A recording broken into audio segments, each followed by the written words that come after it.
প্রিয় শ্রোতারা, স্বাগতম বাংলা স্টোরি অডিওতে। আজ আমরা শুনব রাজন দেবনাথের লেখা গল্প আ কাপ অফ ব্লাড। তো চলুন শুরু করা যাক আজকের গল্প।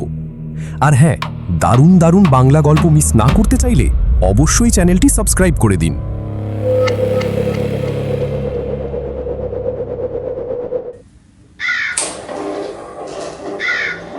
মাথার উপর ক্যাচ ক্যাচ করে ফ্যান ঘুরছে। যদি সম্ভব হতো এক লাথি দিয়ে ফ্যানটাকে 14 মাইল দূরে পাঠিয়ে দিত তপু। তার এই ভাঙা ঘরে আজকে অনেক বছর পর মাসুদ চাচা উদয় হয়েছেন। তিনি কথা বলছেন ধীর গলায়। ফ্যানের ক্যাচ ক্যাচ শব্দে ধীর গলার কথা বুঝতে তপুর কষ্ট হচ্ছে। সে পূর্ণ মনোযোগে কথা শোনার চেষ্টা করছে আর মাঝে মাঝে ফ্যানটার দিকে তাকাচ্ছে। ফ্যানটা এই মুহূর্তে মাতালের মতো হেলে দুলে ঘুরছে আর ছন্দের মতো ক্যাচ ক্যাচ শব্দ করছে। ক্যাচ ক্যাচ ক্যাচ ক্যাচ ক্যাচ।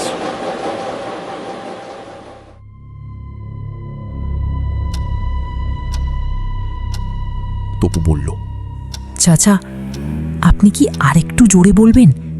আমি শুনতে পাচ্ছি না। তোমাকে একটা ভীষণ গোপন কথা বলছি তপু।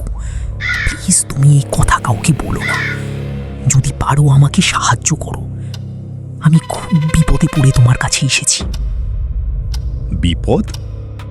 হ্যাঁ, আমার খুব বিপদ। আমার 1 কাপ রক্ত প্রয়োজন। রক্ত? কোন গ্রুপ? যে কোনো গ্রুপ হলেই চলবে, তবে গরিব হতদরিদ্র মানুষের শরীরের হতে হবে। কি বলছেন এসব? আপনার শরীর ঠিক আছে তো আঙ্কেল? প্রশ্নটা করে মাসুদ সাহেবের দিকে অবাক হয়ে তাকালো তপু। লোকটার চুলহীন চকচকে টাক মাথায় শিশির বিন্দুর মতো ঘাম জমে ইলেকট্রিক আলোয় সূর্যকিরণের মতো চকচক করছে। তপু পরিস্থিতি বোঝার চেষ্টা করছে। তার 25 বছরের জীবনে সে কখনো তার মাসুদ চাচাকে এরকমভাবে কথা বলতে দেখেনি।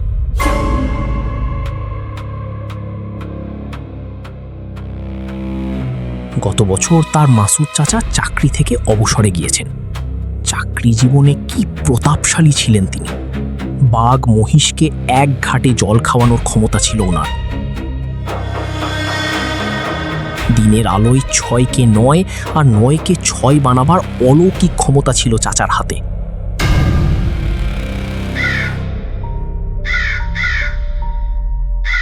এক শীতকালের ঘটনা। তপুরা বন্ধুরা মিলে সেন্ট মার্টিন ঘুরতে গিয়ে চাচার সাথে দেখা। চাচার সাথে এক অল্প বয়সী মেয়ে, অথচ বাসায় তিনি স্ত্রীকে বলেছেন অফিসিয়াল ট্যুরে যাচ্ছেন।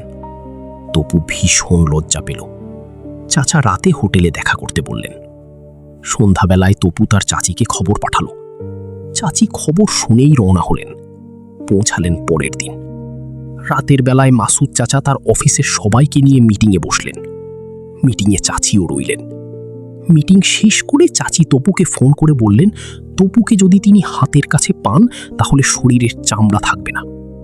তপু শরীরের চামড়া বাঁচাতে আর চাচার বাসায় যায়নি। শেষ গিয়েছিল চাচি মরার পর। চাচাও আর তাকে বিশ্বাস করেনি কোনোদিন। সেই চাচাই আজকে তার সামনে বসে আছে, অদ্ভুত এক সাহায্য চেয়ে।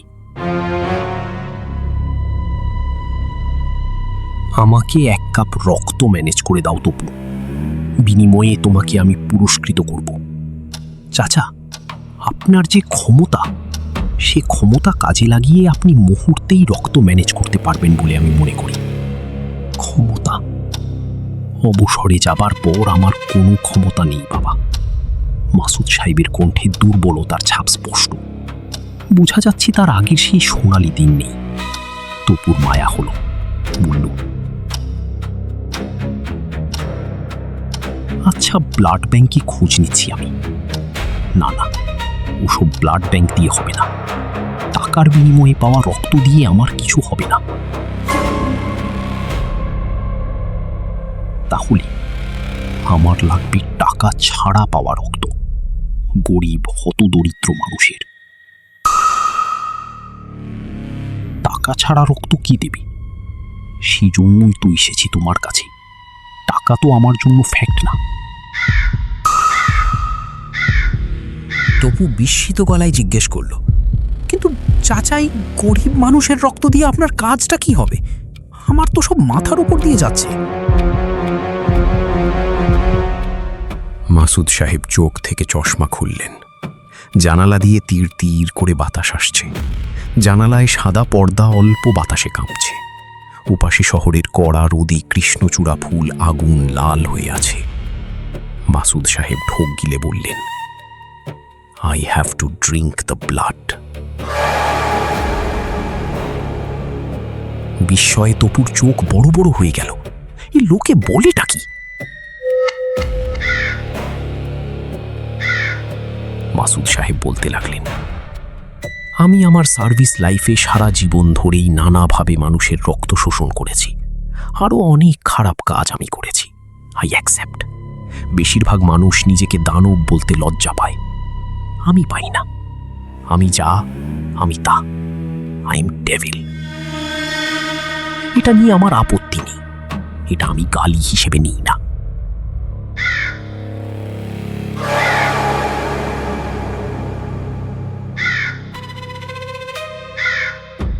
এইসব কি বলছেন আপনি? আপনার মাথা টাথা ঠিক আছে তো চাচা? হ্যাঁ, ঠিক আছে। তোমার চাচি যে মারা গেল সেটাও আমিই করেছি। মৃত্যুর আগের 3 বছর কেবল ঔষধ বদলে দিতাম। তপু উঠে দাঁড়িয়ে গেল।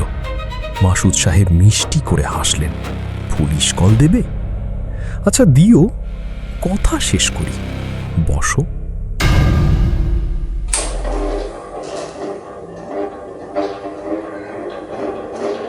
তপু বসল। এই লোকটার চেহারা এখন তার কাছে সত্যি দানবের মতো বিশ্রী লাগছে। মনে হচ্ছে এখনই এই মানুষটার উপর ঝাঁপিয়ে পড়তে। মাসুদ সাহেব নরম গলায় বললেন, এর আগেও তুমি আমার ব্যাপারে ইনফরমেশন দিয়েছিলে। লাভ হয়েছিল? আপনি আমার কাছে কেন এসেছেন? ওই যে বললাম, blood, a cup of blood from you my dear uncle. আমার কাছে কোনো রক্ত নেই, প্লিজ আপনি চলে যান। Tapu, I beg you. আমার শরীর অনেক অসুস্থ। আমি অনেক ডাক্তার দেখিয়েছি, কোনো লাভ হয়নি। একজন কবিরাজ আমাকে বলেছেন সারা জীবন গরিবের রক্ত শুষে আমার অভ্যাস হয়ে গেছে। আই নো তুমি বেকার, হতদরিদ্র। Can you give me your blood my বয়?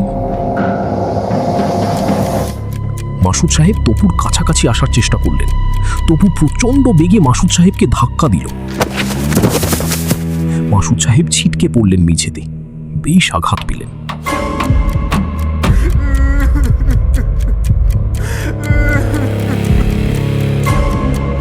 তপু দ্রুত তার চাচাকে টেনে তুলতে গেল। মাসুদ সাহেব তপুর ঘাড়ে কামড় বসালেন। ফিনকি দিয়ে রক্ত বের হচ্ছে। তপু শরীরের সর্বশক্তি দিয়েও নিজেকে মুক্ত করতে পারছে না।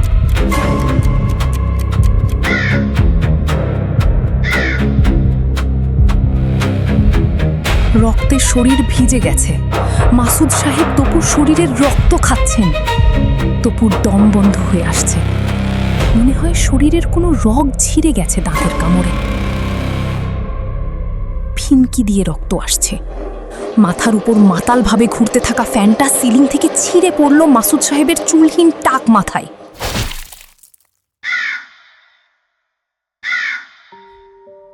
মগজে ভীষণ আঘাত পেয়ে মারা গেলেন মাসুদ সাহেব।